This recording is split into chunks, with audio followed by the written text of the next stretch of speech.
Welcome to the Media Bubble Podcast, where we talk about geeky and media-related everything.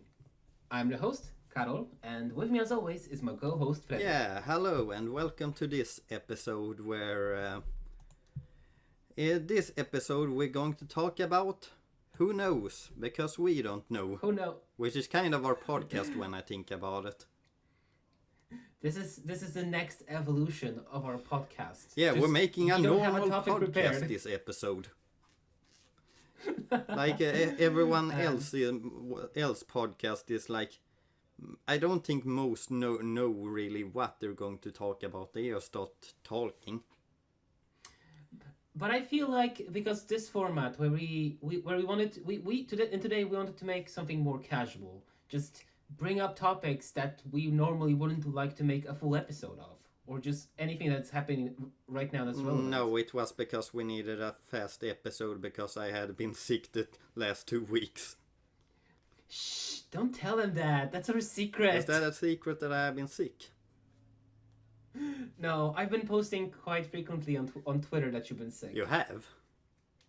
I have. When you released the Fantastic Mr. Fox episode, I've mentioned how brave you were for fixing the audio.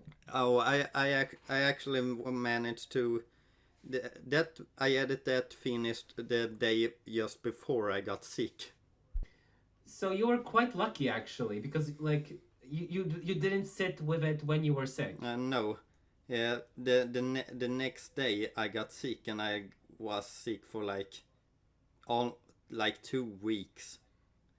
And if I'm being honest, Karol, you probably wouldn't really like me when I'm sick, because when I'm sick, I complain over like every tiny little thing.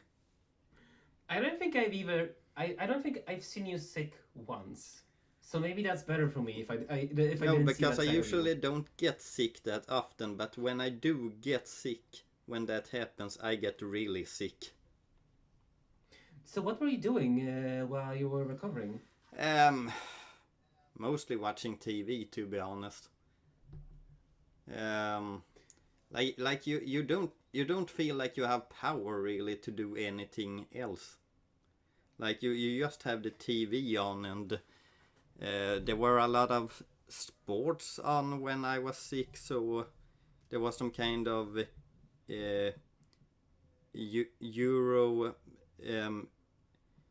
Euro Championship week, if I understood it correctly. So I watched. Yeah, like you surprised me by mentioning soccer. Like we never talk about soccer, and you were like getting ready to watch the finals. Yeah, that wasn't that week, but yeah, I wasn't really planning on watching a lot of sports, but as I said, I was sick, and you just kind of have the TV on. Well, seeing that you had so much time, did you know that Tony the Tiger, the cereal mascot, has debuted as a virtual YouTuber? Yes, what? Yeah. So, do you know what VTubing is? Yeah, do I know? I have a friend that tells me about everything, and I don't understand one bit of it. He must be a very cool friend. Yeah. But nevertheless, so the people at Kellogg's were thinking like, oh, VTubing, it's like a brand new shiny thing. So they convinced Tony's voice actor to be a VTuber. The fallout of that was that they deleted the channel and deleted all the videos of the event. What? What happened in that event? Yeah, so so let's recap. Tony the Tiger is really popular online. Like really. I understood what you mean by that. Yeah, so you can guess that when they opened their Twitter, there was a lot of very, very, very kind words, although a lot of it was horny. And when there's some thirsty. Yeah, just like a lot of requests for frosted flakes. Oh, what a nice cereal bowl you have there. Yeah, but with Twitter is that you can also send pictures, so they just received a lot of porn. VTubing... the internet, you never disappoint, do you?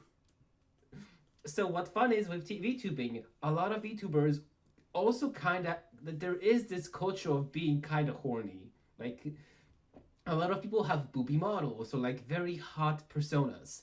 So when he debuted, the chat went just ballistic. Like, oh Tony, frost my flakes. Oh Tony, give me your handkerchief. You're so sexy, Tony. And this poor 50 or 60-year-old man just couldn't really cope with with this situation. I suddenly understand why they deleted it, Carol. But you don't even understand. Like, not only he acknowledged the messages, like, because the whole event, it was like a Frosted Flakes Fallout tournament. So what happened was, there were other contestants, and they were horny for Tony too. They were like asking him for his sweaty t-shirts and stuff. Wait, how was it a competition? What did they do? So they were playing Fall Guys on stream. There was like a tournament to see who would win. Oh, okay. And some of the contestants were beginning to talk. Oh yeah, do you maybe have like a handkerchief that you use, maybe from the gym? And like there was like, I'm sorry, I'm just like clamming up. But there was this other dude saying like, or you know what better would be for prize for you to have your shirt that you wear to the gym, like preferably a day old. And it's just like, what the hell?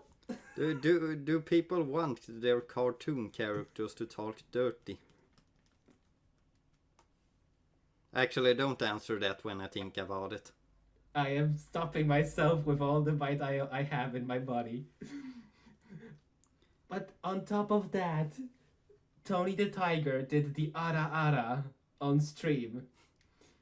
Okay. So it's another trope. So when in anime there's like a motherly MILF figure, there's a lot of like memes about like them going ooh ara ara.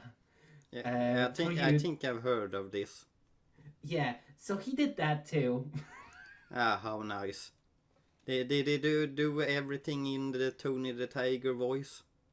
I mean, that's like his regular voice, I feel like. Is it? Yeah. Like, he just has this deep, raspy voice that really gets people going. That's interesting. Well, because I feel like a lot of voice actors that are famous for some kind of role or something, they usually don't sound like that famous role. Maybe I said that wrong. Because for me, at least, it feels like that could be his natural voice. It just sounds you don't that know good. you mean. I actually don't know if that's his real voice or not. Okay, it probably isn't Carol. It probably isn't, but damn. Tony the Tiger. Do you know some voice actors actually? I mean, what do you mean by do you know? Like personally or just some online personality? No, some of the more famous name like Tom Kenny, Jim Cummings, Tara Strong. So I know Tara Strong because she was in My Little Pony, right? Yeah, she has been in a lot of stuff. Yeah. She was the voice of Ben 10 in the original cartoon, for example. Oh my god, you're right. Now I can actually like see it. I didn't know that. Now you know. And I loved Ben 10. Yeah, me too. But I was thinking because for me, more, I think it's just like because of D&D. I know a lot of the voices from Vox Machina or just from like from Critical Role because they are like prolific voice actors. Oh, okay. Is there a big voice acting community there? Yeah, I mean, Critical Role, they usually, I mean, not usually, almost all of the players are in the voice acting industry. Oh, okay. So for example, like Mr. Travis, Callingham, his name is. So he voices a lot of video game characters, even Knuckles from Sonic. Oh. And you can hear a lot of like, oh my god, I'm gonna sound like such a fake fan, but I haven't seen Critical Role in so long. I just remember, like, I just catch their voices while playing video games. Oh, okay. Speaking of Sonic, have you seen Sonic the Hedgehog 2? The Sonic sequel. the what? The sequel movie, Sonic the Hedgehog 2. I think our plan was to watch it together, was it not? Was it? We have seen the first one together. Yeah. So I was just assuming we would see the second one as well. We might as well, I guess. An episode in the works? Who knows? Who knows? We saw Sonic the Hedgehog 1 and we didn't do an episode about that.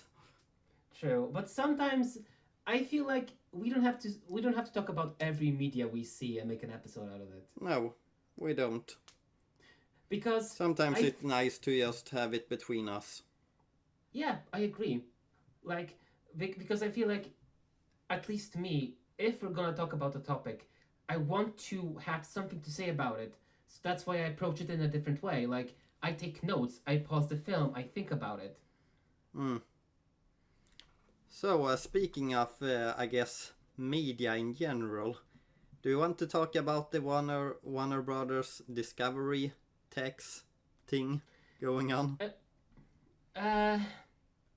I wish I was more informed, but we can touch upon that. Because we talked about it privately. Maybe we haven't read the whole article or things like that, but we can talk about a few things that we know, I guess. Yeah, here's our opinion anyway.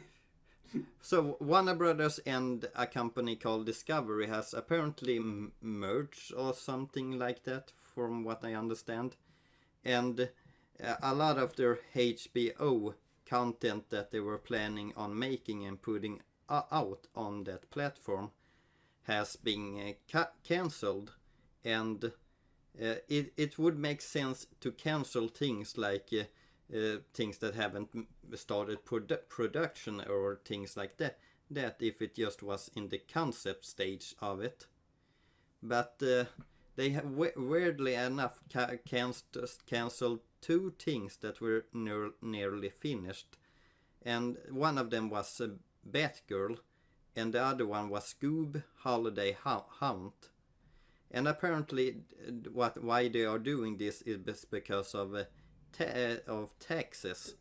Yeah, which is really dumb, because now but they're not even canceling shows, they're taking them fully off the platform. And we're not talking about only canceling movies. They have taken off full series from HBO Max, which you can't get anywhere else. You can't find them online legally, and you can't even buy boxed series anymore. Yeah, but even if taxes played a role, I'm not sure how exactly, if a film is almost finished, why do you cancel that? You can still make a profit by releasing it. Well, I mean, that depends, because there's also marketing involved, and I wouldn't even know about the upcoming Scooby-Doo movie if we're not for this event. Yeah, it was kind of a Christmas movie. Yeah.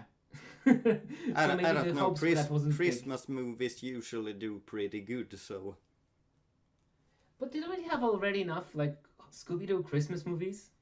There's Scooby-Doo Christmas themed episode where there kind of are mysteries in the snow, but I'm not sure about exactly the holiday Christmas.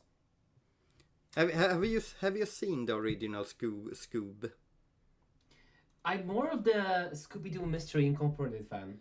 Yeah, but I remember, because I'm a Scooby-Doo fan as a whole of the whole franchise. So I remember I actually tried to watch Scoob when that came out.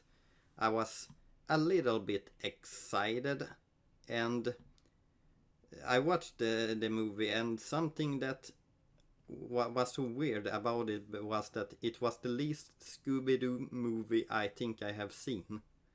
The movie didn't feel like Scooby-Doo at all. They introduced this Blue Falcon, who's an old cartoon character, and they kind of try to introduce him like a jokey superhero character, and it just didn't work. Well, Like, if you have Scooby-Doo, you want the mystery. You want the gang together. You want Scooby and Shaggy to make jokes and eat a lot of stuff. But I also wanted to say, because I wasn't even in the old series, I get it. There were other properties they wanted to cross over with, and they wanted to make them more popular. But if you're making a new Scooby-Doo movie in a wholly different style, it's almost like a reboot, and you're also shoving in the Falcon. Like, so is this a Scooby-Doo movie, or are you trying to backdoor pilot another series in a first movie? Well, I think this has died down by now, but when they originally made Scooby, it was kind of like a beginning for an Hanna-Barbera cinematic universe, which I'm not exactly sure what they were thinking about making a cinematic universe with old cartoons, but yeah. Maybe they were trying to do something in similar vein of the Marvel Cinematic Universe. Yeah, that's exactly what they were trying to do. But do you remember like that way when the MCU was beginning to become successful, and like everything was going to have a cinematic universe? Like I remember I was hearing about Robin Hood getting a cinematic universe where like every Robin Hood character was like getting a movie. This is the first time I'm hearing of this, but I guess that's why it didn't pan out. There was also like a Universal monster movies that were supposed to be a cinematic universe, and they even got actors for it, like Russell Crowe. Johnny Depp was going to be one monster, and yeah, I've heard that too. Actually, I've heard whispers about it because wasn't it like tangentially connected to the Dead by Daylight debacle with the Pinwheel character? I'm not sure about that. I just remember that cinematic universe died after one movie, which was The Mummy, starring Tom Cruise. Oh my god, yeah. What didn't they like release a trailer without any music in it? There were just like sounds and like grunts. Did they? I don't remember that. Yeah, so they released a full trailer without any music, without any effects, just the voice lines. So when they were like tumbling inside the plane in one of the scenes, there were just like a lot of grunts and a lot of screams, but like it was weird. It was weird as hell. I'll send you the trailer sometime, like after this recording, because it's so funny. Okay, and then do you want to talk about Batgirl a bit? Are you interested in seeing a Batgirl film? Well, I mean, not really. The thing is, I'm not the best depiction of Batgirl for me was the one in Harley Quinn. Have you seen Batgirl really in other things? No. I had a feeling about that. I would probably have rather have seen a Nightwing film before Batgirl, but I don't know. You could have done some, or you can do some interesting things with every character. I feel like it's kind of just the direction you go, but it's kind of the I guess this is kind of like the unknowing thing of what would it have been good, would it have been bad, we don't know until someone leaks the film online. Has it been leaked online? No, but I'm saying, like, what if in the future somebody leaks the movie? Oh, can be a Deadpool situation where someone leaked the trailer and now they are green-lighted for making a movie.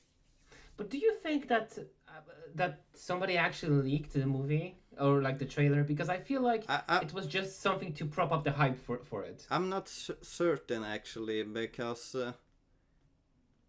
it could have been leaked, but it almost feels like there was someone that working that have been trying to make the movie for a time, and because the studio Ryan always Reynolds. says, because the studio always said no, it's they kind of like, oh, we're going to leak it. Well, it made two pretty or two good films, I would say.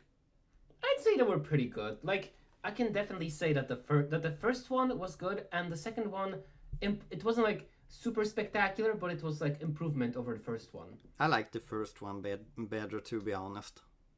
I like them almost equally. Okay. So I actually But wanted to mention. one thing that I feel about the Deadpool movies is that Ryan Reynolds is kind of just playing himself. I don't think it's actually himself. No, I think he definitely let's go and has fun on the set. Yeah, kind of, but not actually himself. Maybe a more R-rated version of himself, but yeah. Like, imagine if he actually acted like Deadpool in real life. Mm. That'd be disastrous. Mm. So the whole cancellation thing, we don't fully understand it, but it is still such a weird thing to cancel two things that were practically finished. But the worst thing for me, at least, was because, as I said, they took away entire series and the entire like libraries. You can't get stuff online anymore. It was they took away Infinity Train and OKKO, which is what like there were two of my favorite series that they had on the platform. Yeah, sucks for you, I guess. Thanks. I appreciate your concern. Sorry. But also, I wanted to say, when you were sick, you missed the Splatoon 3 Splatfest premiere. Yeah, I guess I did. It was just bazonkers. That just the Twitter crowd, there were like a lot of like fights. There were like favoritism. They introduced a new game mode. I tried my hand. I joined Team Paper because I was rooting for Big Man. There are now 3 idols, so there are 3 teams each Splatfest. There are loads of cool new weapons. The new hub is amazing. It's like a full-on festival music. Like, people were writing, I love man, I love big man. Sure. Or like, yaoi. Lots of like Among Us or Among Guy everywhere on the posts. It was amazing. So, I actually, after playing this Splatfest, I kind of want to get the 3rd game. Like, it was really cool. Yeah, I'm planning on getting it. But have you finished the 2nd one? What do you mean by finish exactly?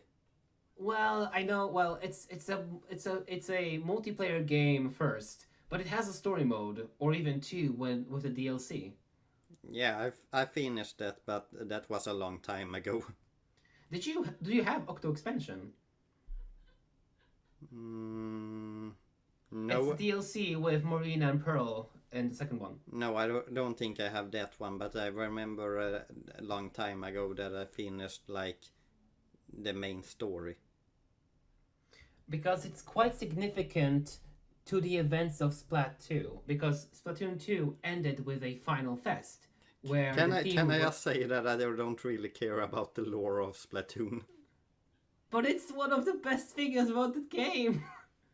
I think it's a fun game to play. Well, I mean, that's also valid. Like, you can enjoy a game without getting to the lore.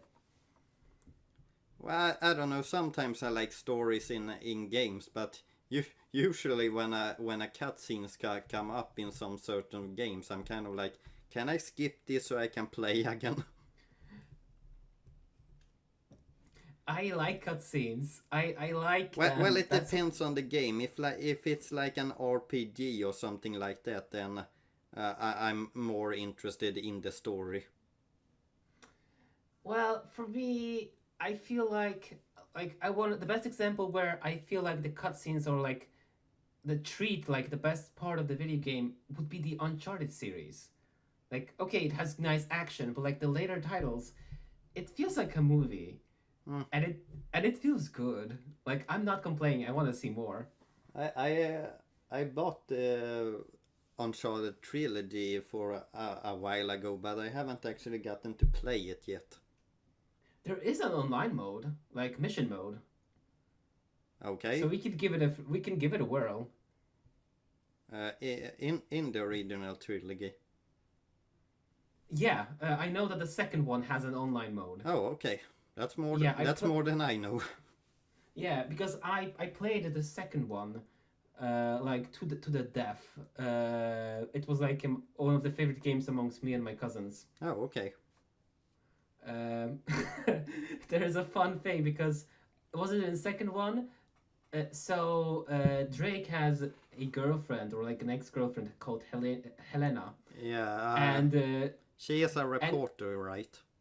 yeah, and in some of these missions, because your companions can't die, so we used Helena as a tank, so she could tank all the all the shots from the RPG, and she just lived like no problem. She ate them up every single time. Yeah, that's Helena for you.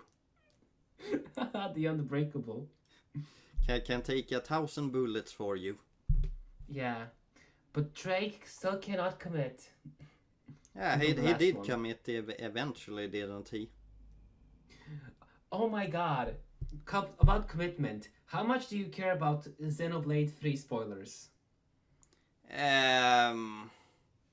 Is it a major spoiler?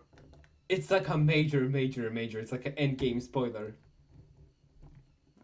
Maybe we can take it another time, because I feel like our listeners also would be spoiled.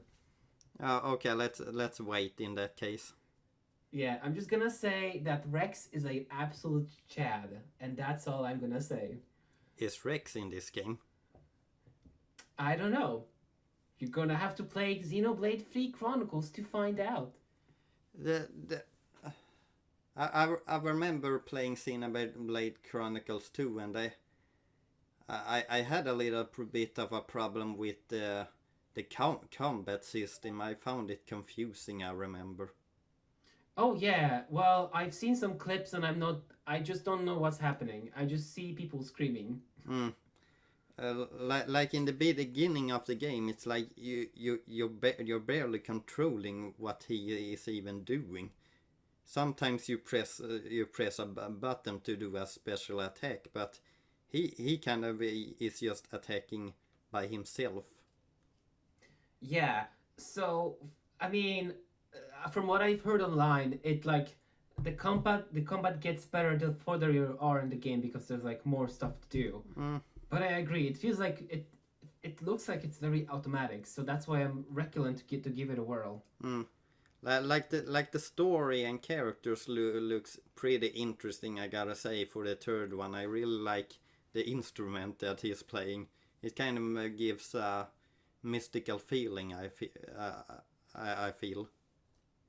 But the thing is, would you give the third one a go if you haven't played the other ones? Well, in your opinion.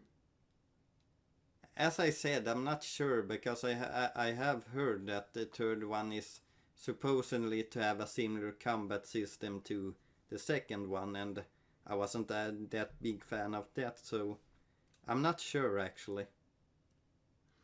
But I like the setup, like in a world where people only live for between like 2 to 5 years.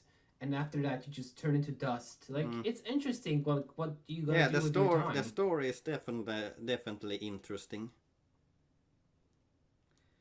Maybe I don't know. But I actually wanted to recommend a series to you. There is on HBO Max, because I still have the subscription. There's a series called The Gilded Age. The Gilded Age. Yes. Why does that sound familiar to me? It's a story about like 1950s or 1890s, very old timey. Oh, I have seen this one.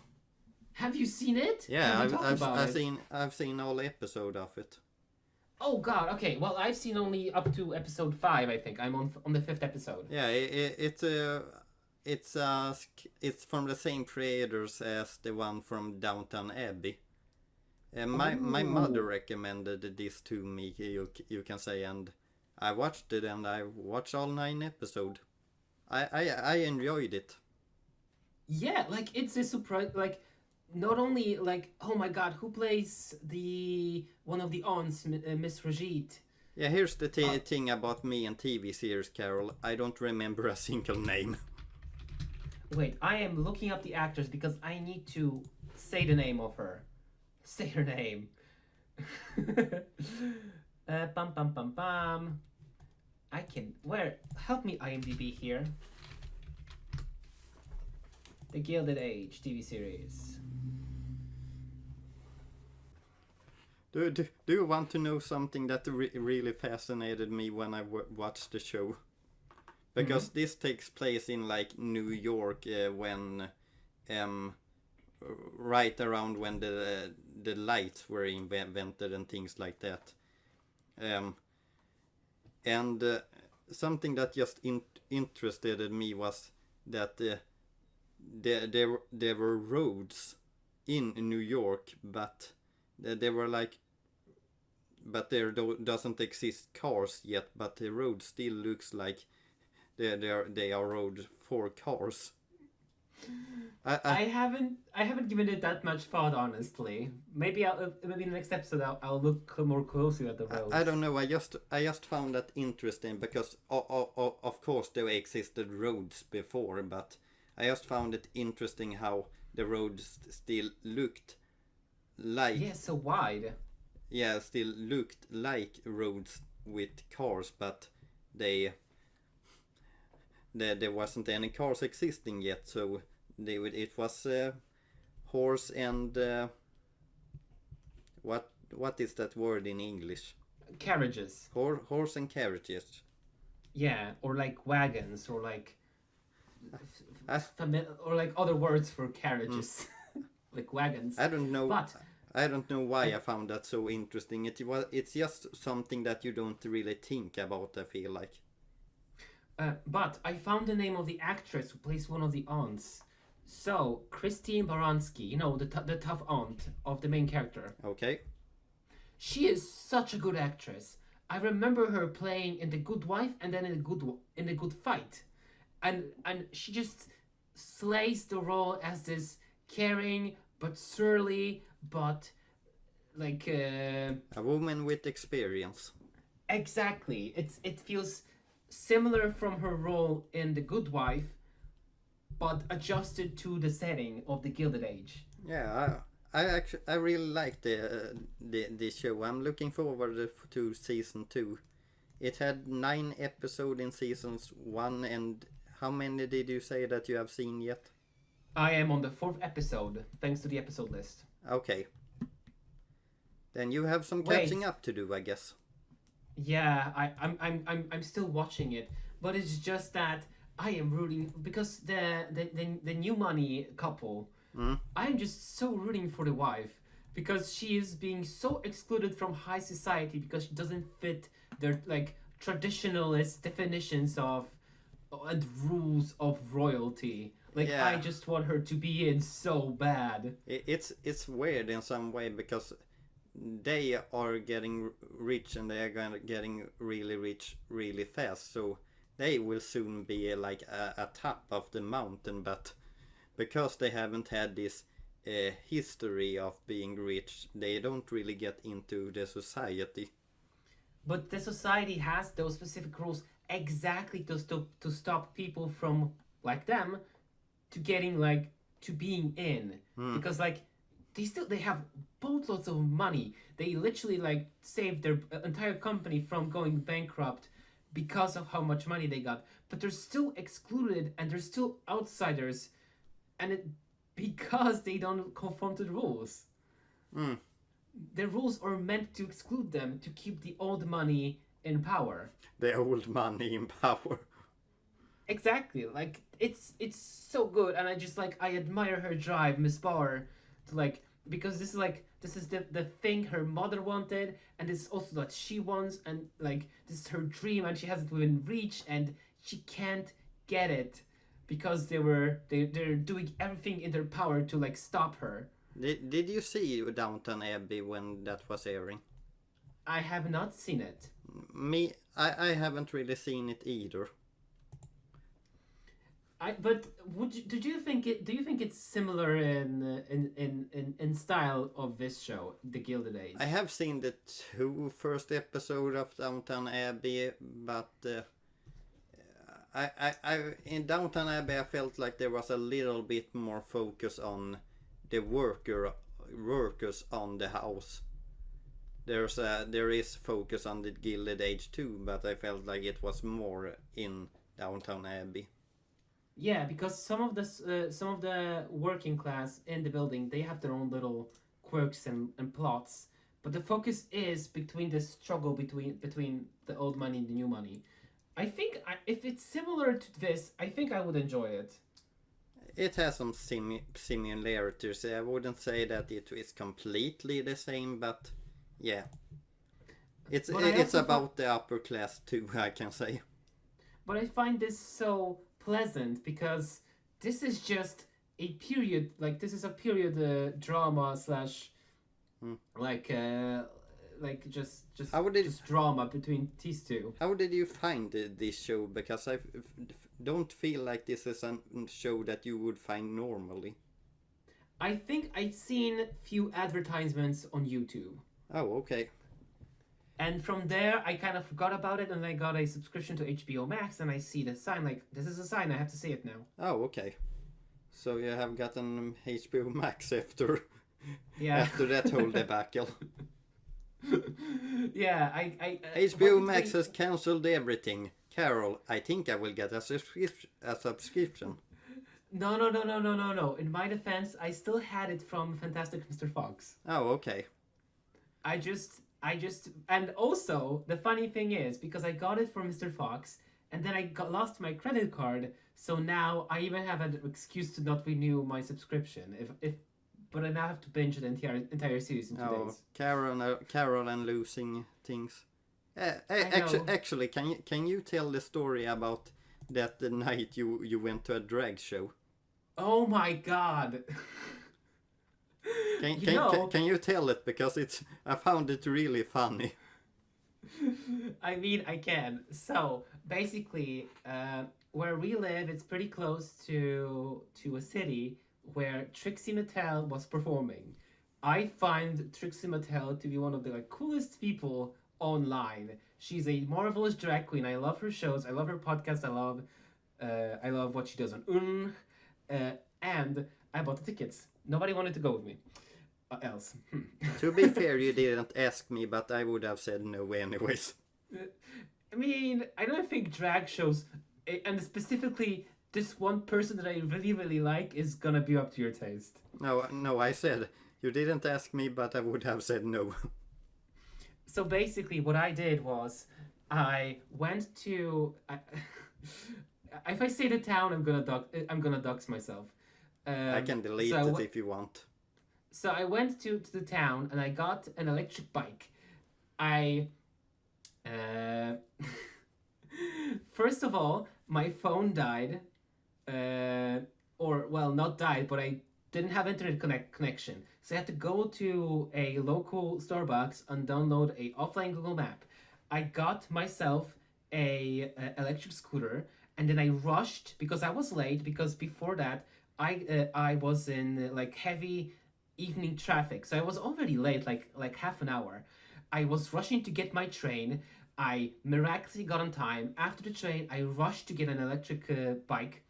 I biked as far as I could on my downloaded Google Maps. Also, the electric bike was an app, so when I got to the venue, I was an hour earlier. My phone was dead, so I couldn't cancel the goddamn app. And after the show, I had to open up my app again, get to the show. My phone died, so I couldn't pay for anything. I got a ticket for the parking of my car. I paid like an exuberant amount of money for the electric bike because it was still running for the 3 hours duration of the drag show. I lost the ticket for the price was also exuberant. I got lost. I paid so much money. And I still had a lot of fun. I would do it again. Yeah, but how much did you lose? It was a car ticket. It was the app that was running for like like 4 hours. Yeah, so it was the app that was running for 4 hours. So for the electric bike, I paid 500 kronos, which is like $50. Then I also got a ticket for my car, so another $50, $100. We're at just fines.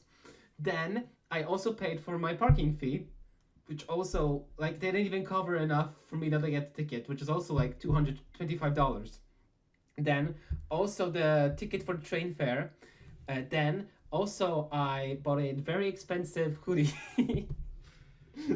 Because you gotta get some merch if you're there. I mean, yeah, this I have the t-shirt. It's so cool. I almost never use it, but I have to use it more out. But the thing is, like my phone dying, me not having enough cash, me getting lots of tickets, me like paying like did you have the ticket? Price. Did you have the ticket for the event on your phone? No, thankfully not, because I'm always triple prepared. So I had the ticket on my phone. I also had two separate copies of the ticket on me. Okay. Why did you have 2 copies? Because if I lost one, then I would have the other. Actually, when I think about it, because it's you probably needed 2. Exactly. And this weekend, I'm gonna do the same because I'm going to see Night Vale. Okay, Karol. try to be a little more prepared. Try to not lose so much money. I have charger with me. I have my new credit card. I'm gonna have triple the tickets with me. I'm gonna download Google Offline Maps. I'm gonna take my own skateboard instead of taking the electric bike, and I'll be fine. Okay. I'll be fine. Thank you for that story, Karol, and thank you for listening to this episode of the Media Bubble podcast. Yeah, how time flies by, actually. I didn't even notice. Yeah, I guess we can talk about nothing. As always, thank you for listening, and we hope to see you again in the next episode. Don't forget to follow us here on YouTube, Spotify, or Twitter. Hit that bell icon, and see you again in the next episode. And have a wonderful day.